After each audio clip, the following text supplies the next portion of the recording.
George Orwell, Animal Farm. George Orwell's Animal Farm was first published in 1945, though at least 4 publishers had initially refused to take on Orwell's satirical novella. The main controversy was that the book was a very thinly veiled critique of Stalinist Russia.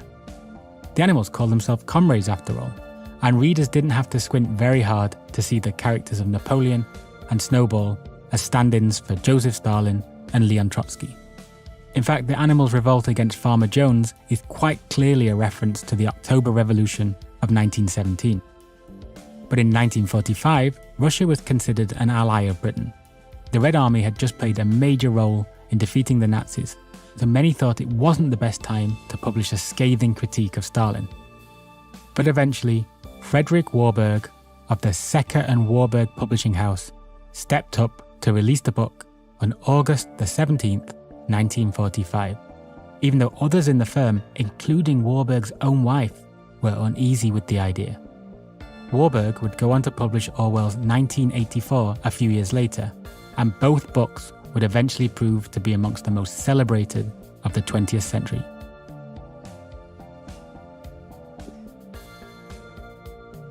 Before we begin, we publish new content every week, so be sure to subscribe to our channel and ring the bell to get notified about the latest extracts. Our videos can be a bit longer sometimes because we never compromise on the content of the book and video. Therefore, it's important to watch the video till the end. Let's get started.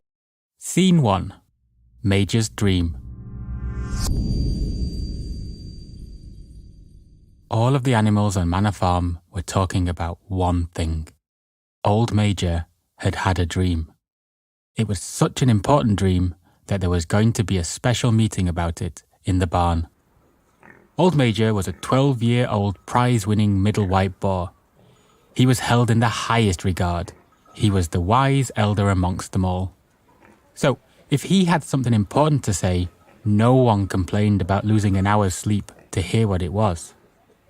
Once the farmer, Mr. Jones, had stumbled home drunk from the pub and fallen asleep, the coast was clear. Everyone was free to gather in the barn.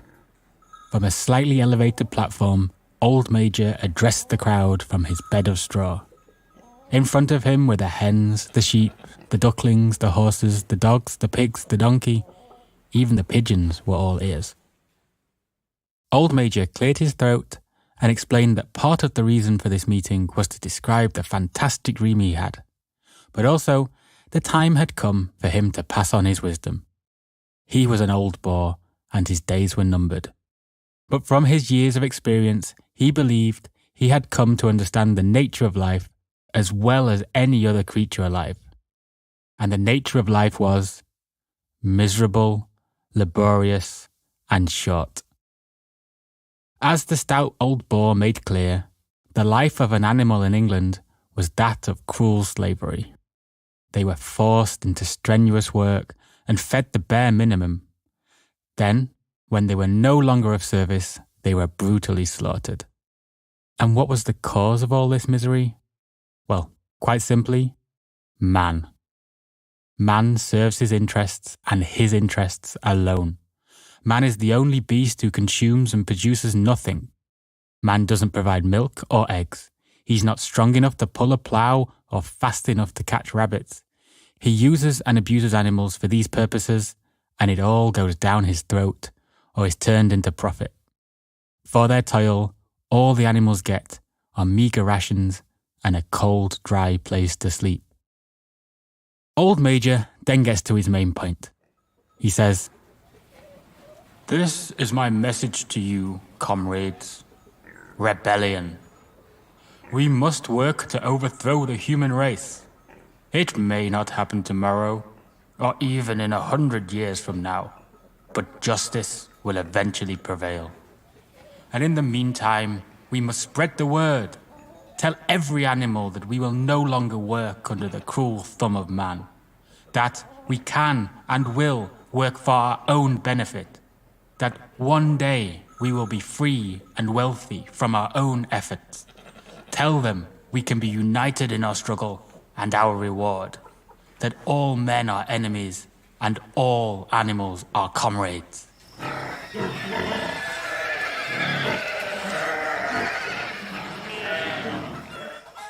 Cheers broke out in the barn. A vote was quickly held in which nearly everyone, save for a couple of cats and dogs, unanimously agreed that even wild animals such as rabbits and rats were to be considered comrades. Old Major then laid the foundational principles of their rebellion. These would become known as the 7 Commandments. 1. Whatever goes on 2 legs is an enemy. 2. Whatever goes on 4 legs or has wings is a friend. 3. No animal shall wear clothes. 4. No animal shall sleep in a bed. 5. No animal shall drink alcohol. 6. No animal shall kill any other animal. 7. All animals are equal. Finally, Old Major began to talk about the dream he'd had. It was a vision of a world without man. He could not accurately describe the details of the dream, but he could describe the song the dream invoked. It was a song his mother used to sing, though she could not remember all the words. It was a song lost to past generations. But in his dream, Old Major heard every last verse. He then proceeded to teach the animals the song. It was called Beasts of England. Its verses painted the scene of a golden future time when the fruitful fields of England would be trod by beasts alone. It resonated with every animal in the barn, and they sang it over and over until they'd memorized every line. Scene 2. The Battle of the Cowshed.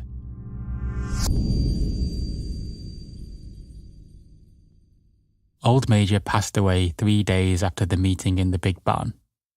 Since his speech, the animals on Manor Farm were abuzz with much discussion and secret activity. It was generally accepted that the pigs were the cleverest animals on the farm, so many of the responsibilities for preparing the rebellion fell to them. Over the next few months, the pigs taught themselves to read and write, and 2 young boars in particular rose to prominence. One was a large, menacing Berkshire boar named Napoleon. The other was a much more lively and imaginative pig named Snowball. There was a third pig as well, named Squealer, who was a gifted and persuasive talker. It was said around the farm that Squealer could turn black into white. These 3 pigs turned Old Major's teaching into a fully realised system of thought, and they called it animalism. They worked hard to elaborate on the principles and values of animalism and convince everyone the rewards that awaited them. This went on for some months, until one day in June. At this time, Mr. Jones was drinking more than usual, and his workers had become increasingly lazy and dishonest. When yet another day went by where the animals were unfed, one of the cows kicked in the door to the feed shed, and everyone began helping themselves. Jones was awoken from his drunken slumber, and soon he and 4 of his work hands showed up with whips in hand to discipline the hungry animals. But the animals turned on their tormentors. The uprising had begun.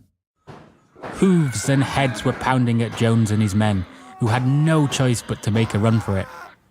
The animals stayed on their heels until the humans were out in the street and the gate was securely closed behind them.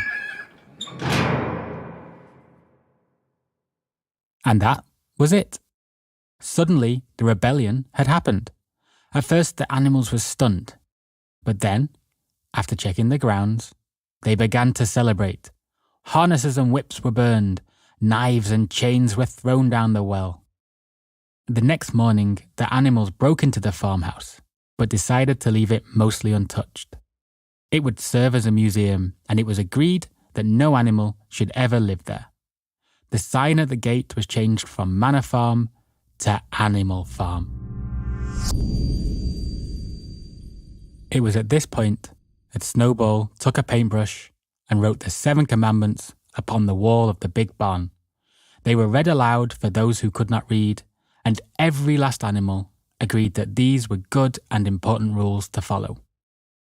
Snowball then proclaimed that the harvest should be tended to. They toiled at the hard work, but thanks to the cleverness of the pigs and the muscle of two fiercely dedicated plough horses, Boxer and Clover, the job was accomplished. Indeed, it was a more bountiful harvest than anyone expected, and done faster than the humans had ever managed. While the work was incredibly difficult, no one felt burdened. Instead, it was gratifying work, and everyone did their part. There was no bickering, which had been a daily part of life under Mr. Jones. The food tasted better than ever before, because now it was their food. The animals now had Sundays off. On this day, they had a flag-raising ceremony and a general meeting, where plans for the week ahead would be made and resolutions could be put forth, debated and voted upon. The debates invariably came down to disagreements between Napoleon and Snowball. Still, each meeting ended with a harmonious rendition of Beasts of England. Time was also spent teaching the other animals to read and write. Snowball was the one who led these educational initiatives and committees. For those, like the sheep and the ducks, who were unable to learn more than a few letters of the alphabet, he found success in teaching them a simplified version of animals, which was 4 legs good, 2 legs bad. The sheep would happily repeat this phrase ad nauseum.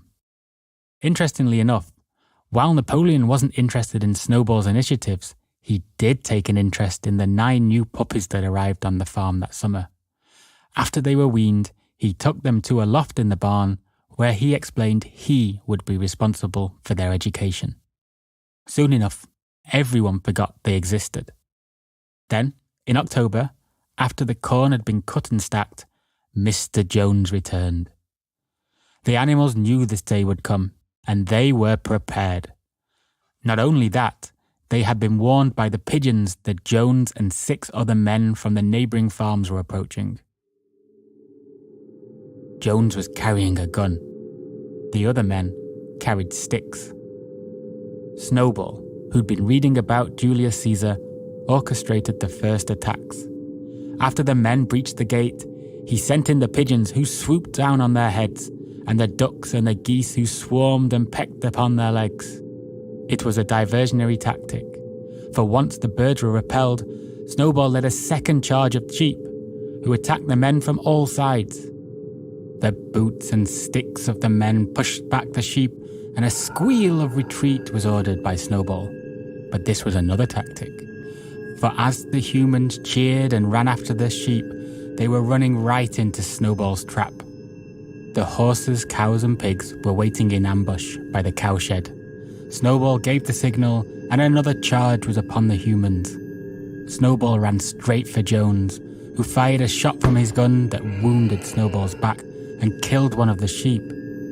Bloodied and undeterred, Snowball threw himself into Jones's legs, causing him to fall and drop his gun. Then, Boxer rose up onto his hind legs and struck one of the farmers, knocking him unconscious. This immediately sent a wave of panic into the other men. They skittled around aimlessly while being buttered, gored, kicked and bitten, until they finally ran for the gate. Not long afterward, the knocked-out farmhand woke up and quickly followed the others out of the gate and down the road. The wildest victory celebrations could now commence. Their flag was hoisted, Beasts of England was sung repeatedly, and a funeral was held for the fallen sheep. New honours were also handed out. Snowball and Boxer were given the title Animal Hero First Class. It was also decided that from now on, the 12th of October would be known as the anniversary of the Battle of the Cowshed. Scene 3. Snowball's Exile. The months following the Battle of the Cowshed were not easy on the animals of Animal Farm. That winter proved to be a cold and harsh one, and already some curious developments had been underway. Apples and milk were being prioritised by the pigs for their food. As Squealer explained to the other animals, apples and milk are scientifically necessary for the well-being of pigs. They're the brain workers. Since the responsibility of the management and organisation of the farm has fallen upon the pigs, they must get the nutrients they require. Squealer would often tell the other animals that if the pigs didn't get what they needed, the farm might fail and Jones might come back. No one wants Jones to come back, right? This was always an effective line of reasoning, and it put a stop to any questions. It was also decided that, given their cleverness, the pigs should be responsible for making decisions on farm policy, though all matters would still require a majority vote before being put into action. Given that Napoleon and Snowball were on opposite sides of every issue, this was never straightforward. The biggest issue was the windmill.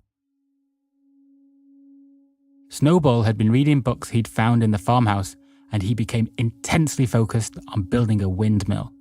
This would not only help with the farm work, it could be a source of electricity that could provide light and heat the barn in winter. As Snowball explained, it would take a year of hard work, but once in operation, everyone could enjoy 3-day work weeks. Snowball had even begun sketching plans for the windmill's construction. Most were fascinated by the idea, except Napoleon. Napoleon campaigned against it. He told everyone that what they needed to focus on was food production. If they made the windmill their priority, they'd all starve. But then, when it came time to bring the matter to a vote, the most unusual thing happened. Snowball gave a lengthy and detailed speech explaining every aspect of his project. Napoleon, however, spoke only a few words, saying he was against it, and that was all. But just before the vote was about to be taken, Napoleon let out a high-pitched squeal. At that moment, the 9 dogs Napoleon had taken to his care, now a year old, suddenly appeared in the barn. They headed straight for Snowball, who quickly ran for his life and just barely managed to escape by scurrying through a hole in the hedge. Napoleon, accompanied by the dogs, now took the stage and explained that all farm policy matters would now be decided by a special committee overseen by Napoleon himself. There would be no more Sunday meetings. There would be no more debates.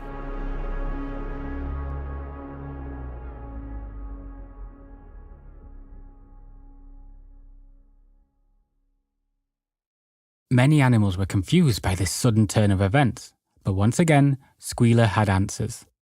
Napoleon was taking on the burden of further responsibilities, and it was for their own protection, of course. Who knows what calamity might have befallen the farm if they had chosen to build the windmill? Jones and the other enemies of the farm are simply waiting for them to make a misstep like that. And you don't want Jones to return, do you?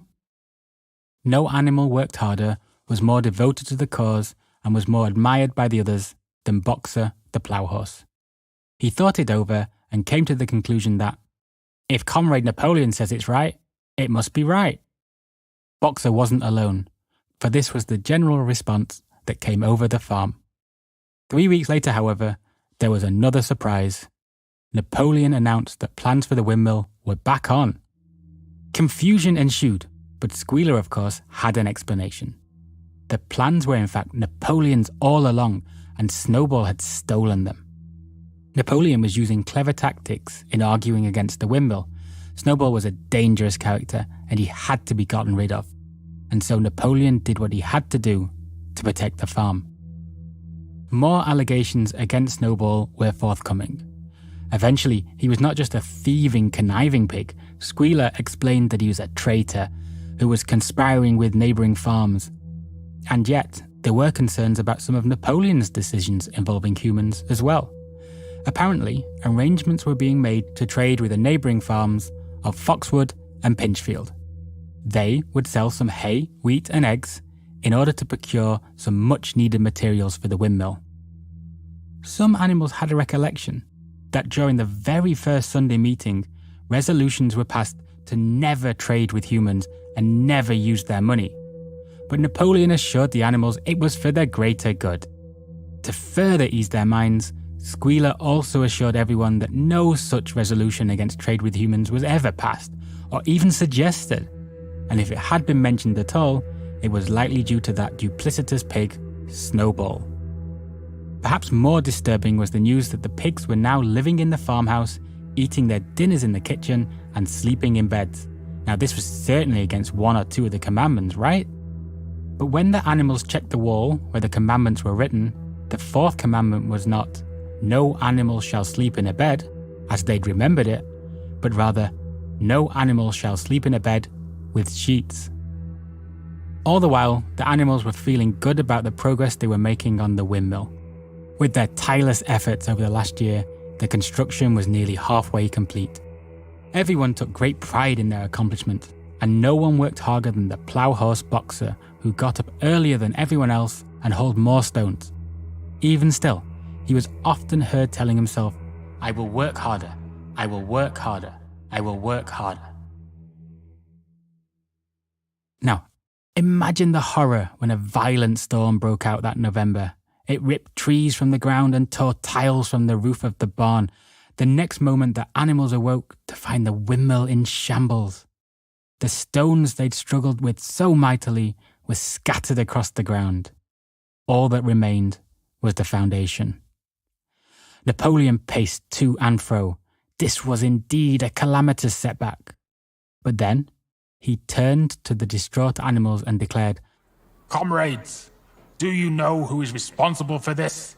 Snowball. Snowball has done this thing." Tracks leading to and fro the windmill were immediately identified as being those of Snowball, and a death sentence was issued, along with a reward for anyone who captured him alive. With that, Napoleon began rallying the spirits of the animals to rebuild and not let the enemy win. "Forward, comrades. Long live the windmill. Long live Animal Farm."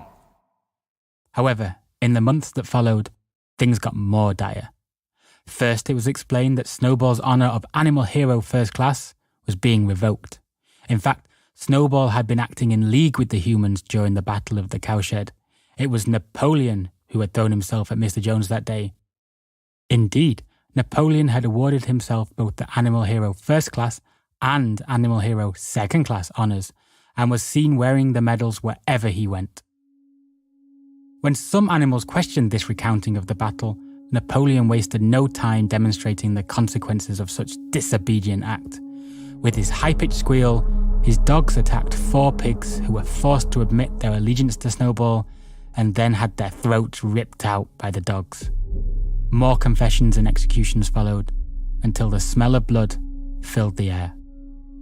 For those who wondered about the 6th commandment, "No animal shall kill any other animal," they found it on the wall, as they were told it had always been written, "No animal shall kill any other animal without cause."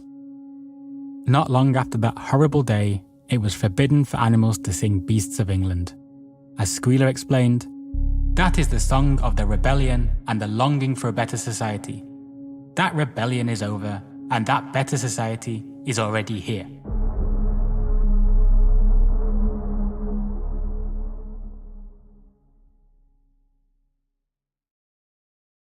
Scene 4. The Return of Manor Farm. Following the executions, Napoleon was no longer just Napoleon. He was now referred to as our leader, Comrade Napoleon. A rapturous poem entitled Comrade Napoleon was written in his honour, and a large portrait was painted of him on the barn wall opposite the 7 Commandments. Meanwhile, rumours were persisting that Mr. Frederick of Pinchfield Farm was planning an attack. But nevertheless, spirits were high. That autumn, at long last, the windmill was finished. It stood tall and sturdy, as this time they'd made the walls twice as thick as before. It was quickly given the name Napoleon Mill. However, the worst rumours were proven true. Frederick and his men did attack the farm. Armed with a dozen guns, the animals dared not attack as the humans packed blasting powder into the base of the windmill and destroyed the entire structure, foundation and all. But at the sight of the smouldering ruins, courage returned. The furious animals charged and engaged in a savage, bloody fight. 3 men had their heads broken by boxers' kicks. Another was gored by a cow. And when Napoleon's dogs entered the fray, the remaining men took flight and escaped. 3 sheep, a cow, and 2 geese were killed that day. Every animal had one wound or another. Even Napoleon's tail was grazed by a gunshot. Boxer had a split hoof and 12 pellets of gunshot in his hind leg. While many were heartbroken, Squealer called the terrible event a victory. Indeed, the animals had driven back the humans once again at the Battle of the Windmill. Funerals were had, followed by 2 days of celebrations in which it was rumoured that Napoleon got frightfully drunk on whiskey. Not long afterward, Napoleon began beer production on Animal Farm. For those who thought the 5th commandment stated, "No animal shall drink alcohol," they now found it to read, "No animal shall drink alcohol to excess." The winter that followed was hard. Food and rations were in short supply, though it was noted that barley was now being redirected for brewing and the pigs were given a pint of beer each day. Nevertheless, the spirits of the animals were bolstered by many speeches, processions, songs, recitations of poems, all of which helped take their minds off their empty bellies. Once they made it through the winter, in April, Animal Farm was proclaimed a republic, with only one candidate. Napoleon was unanimously elected president.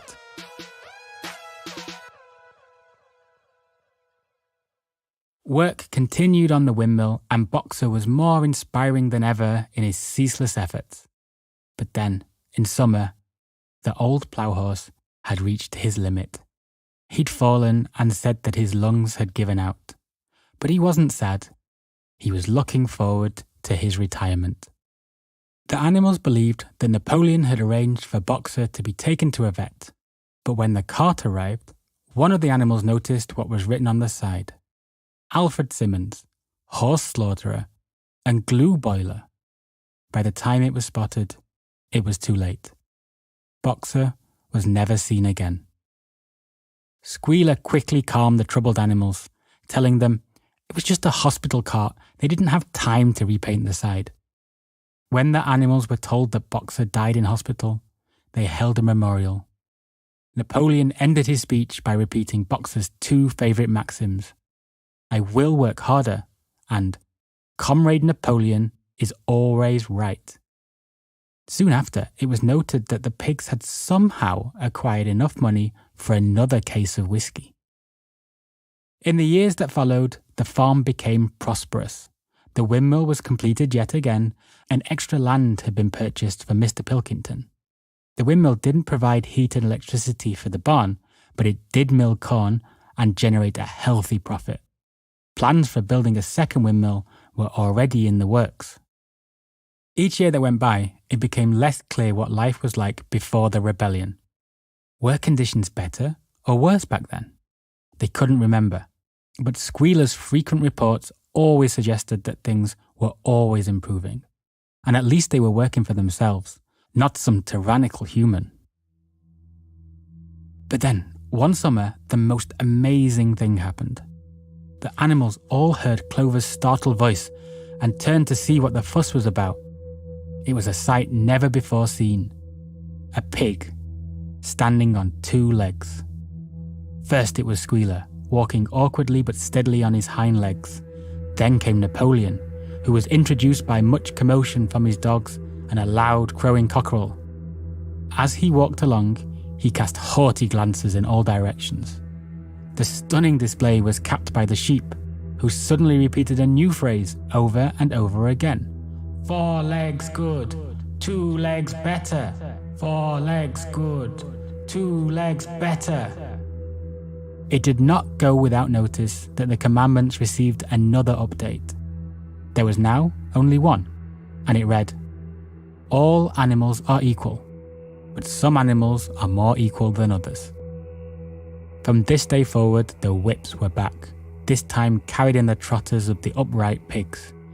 They often stepped out of the farmhouse wearing old clothes from Mr. Jones's wardrobe as well. Then, one day, the neighbouring farmers came to visit and sat at the dining room table with Napoleon, where they drank and laughed.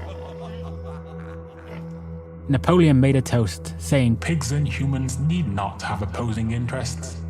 To which Mr. Pilkington raised his glass and said, to the prosperity of Animal Farm. But Napoleon had one last surprise. While he enjoyed Mr. Pilkington's toast, he was changing the name of the farm. From now on, it would go by its original and proper name, Manor Farm.